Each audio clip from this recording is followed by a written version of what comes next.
So today I'm going to be doing a video on realistic 1920s makeup. Most 1920s makeup is shown as very dramatic, what is seen in photos and film and things like that, and that was just not accurate to the day-to-day life. And also remember that day-to-day life, even those who identified as flappers didn't always wear such dramatic makeup.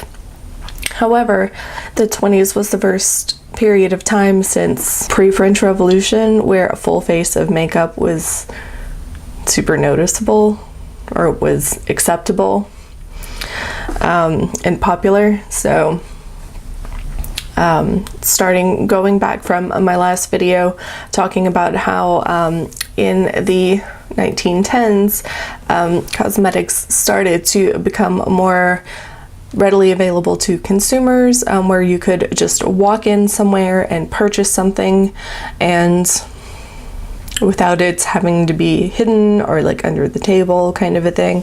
But so now the makeup has gotten more dramatic. Androgyny was kind of a big theme in the 20s. Clothing and the silhouette got straighter and boxier. Hair got shorter.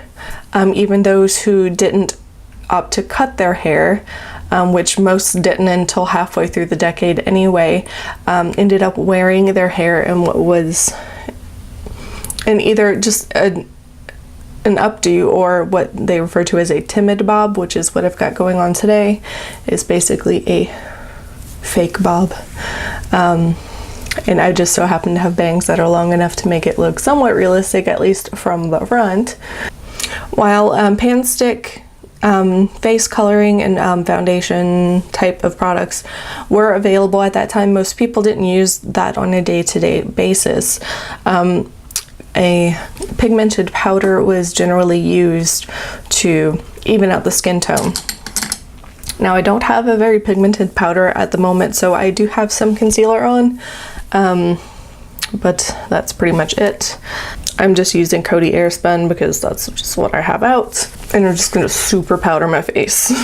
I'm pretty sure powder puffs were more common than powder brushes at this point, but I'm not really sure where any of my powder puffs are. I tried to hold on to a few of them, but I don't know where they are.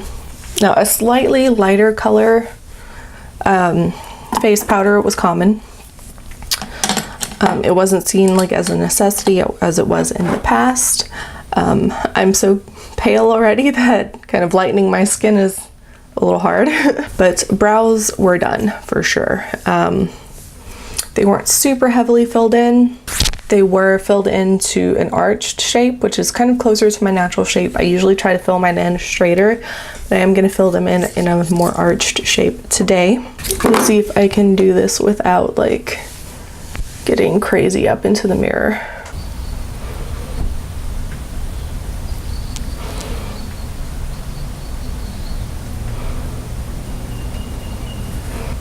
And I am leaving the ends much more downturned than I normally would. This sort of downturned shape eye, including the eye shape itself, the bedroom eyes, was very popular and attractive at that time. Okay, the sun is going in and out of the clouds, so you're gonna see a lot of changes in the lighting. I am sorry about that. Now, moving on to blush or rouge. Cream and liquid formulas were popular. There were powder formulas available, though the cream formulas were still much more popular at that point in time. Something with like a sheer red would have been the most common. It would have been a color that didn't have a peach or violet or pink or orangey undertone. I don't have a true red blush, but I'm going to do my best to sort of emulate what that would have looked like. And it was applied in a very circular shape.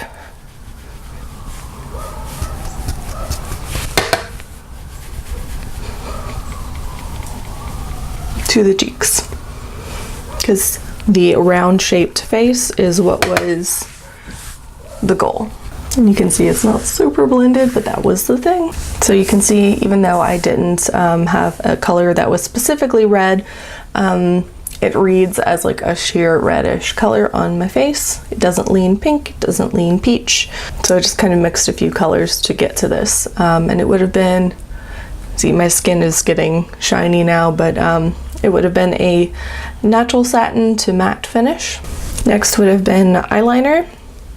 Not super sure. Most things that I've read have described the eyeliner being applied before eyeshadow for some reason. I'm not sure why, but I'm gonna go ahead and go with it. I'm sure some people did things in different orders, just like we do today.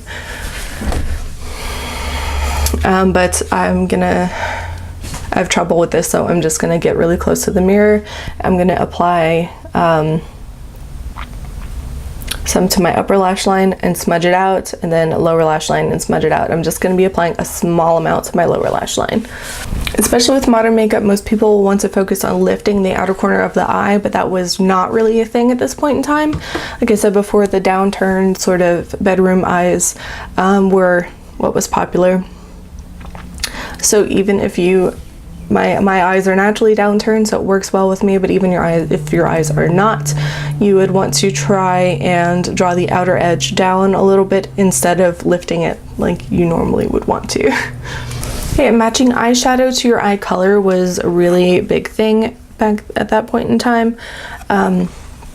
Eyeshadows weren't quite as pigmented as they are now, so being careful with what I have, I'm using this quad here. I'm going to mix this darker green with this grayish olivey color here. I'm just bouncing back and forth between the two, knocking off the excess, and I'm going to lightly tap this on close to my lash line. Gray was also a popular color too. Purples were worn, but not quite as often. And now I'm going in with that lighter olivey gray color, pressing in and tapping off, and I'm just going to blend this out. I'm not really going up into my crease. Just kind of staying on the mobile eyelid area. And I just smudged my nose. Okay, and I'm going to go bounce back and forth between this bone color and this camel color. Just a little bit. Knock it off and just kind of tap over that to lighten it a little bit, and then blend. For day-to-day makeup, there wasn't really much of anything brought up into the crease. I may revisit these decades later and do sort of the counterculture version of all of these looks. Mascara was used liberally. Some people still use the whole make your own mascara method, where they mixed Vaseline and ash, but mascara itself was readily available at that time. It was available in tubes where you would squeeze some out and apply it with a sort of almost toothbrush looking brush. There were powder cake mascaras where you would wet it. There were more like waxy blocks that you would mix with water. So there were a few different forms of mascara that were available at this time. I'm going to go ahead and apply a little bit to the lower lashes and try to build up my upper lashes a bit. This is not my favorite mascara that I'm using right now, but there you go. So red lips were obviously a thing at this point in time. I'm not sure how much of this I'm going to be able to do on camera. The first twist up bullet lipsticks were available at this point in time. They were applied directly from the tube or with lip brushes, and there were also lip liners available. I'm going to be using a liquid formula because I don't have that many reds in my collection. But the method would be pretty much the same as using a lip brush. So what I'm going to do is exaggerate my Cupid's bow area here on the top, and if you can see, naturally my lips dip down right here to the sides. So I'm going to kind of leave that as is.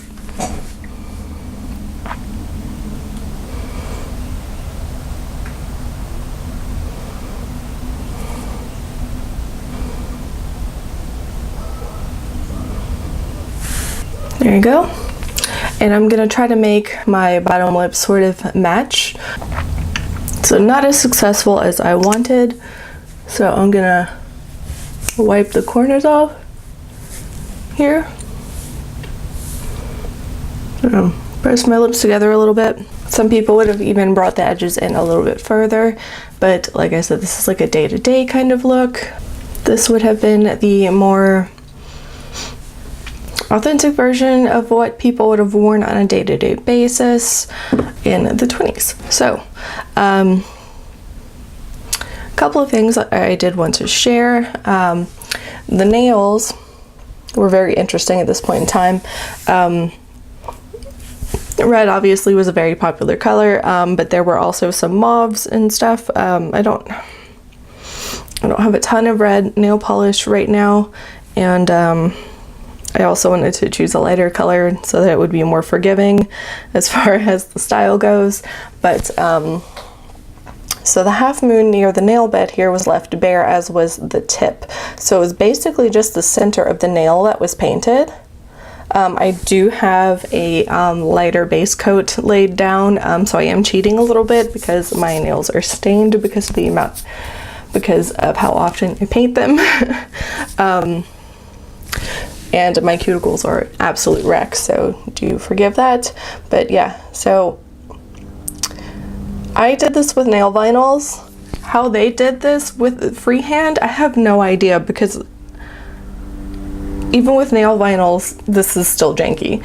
But yeah, so this is my best attempt at a 1920s manicure. So yeah, very interesting. I'm not sure why it was done that way. I know the half moon kind of carried on, like near the cuticle, carried on for much longer, but the tip being left unpainted, I don't know. There are some people that speculate it's because it helped the polish last longer, because of, you know, day-to-day work and the tips being what chipped the most. Also, I wanted to mention a fragrance from this time period. A lot of fragrances that are still around today started becoming popular at this point in time. Things from Guerlain, like Shalimar, but I talked about a Guerlain fragrance last time, so I'm going to talk about the all-time most popular fragrance in the world, Chanel No. 5.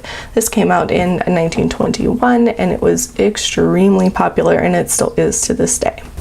If you have any interest in fragrance or the life of Coco Chanel at all, I highly recommend reading The Secret of Chanel No. 5, The Intimate History of the World's Most Famous Perfume. It has a lot of information about her life in there as well. It's a super interesting book. This is what I spent most of my money on for my wedding instead of a dress. It's very long, just kind of showing you how much fabric there is to this. This is from the 20s. This fabric is called Asute or Tulbitelli. Asute means black. Most Asute is black. I have a rare white version, which has tarnished to cream. And Asute is also the name of the city where most of it was produced, in Egypt. Tulbitelli means net with metal, which is exactly what this is. It's a very, very fine mesh net, and this is actual silver that has been pounded and folded in between the pieces of net. As you can see, it's got a very deco sort of pattern on here, which is obviously standard for the 20s, and it is absolutely freaking gorgeous. I think this weighs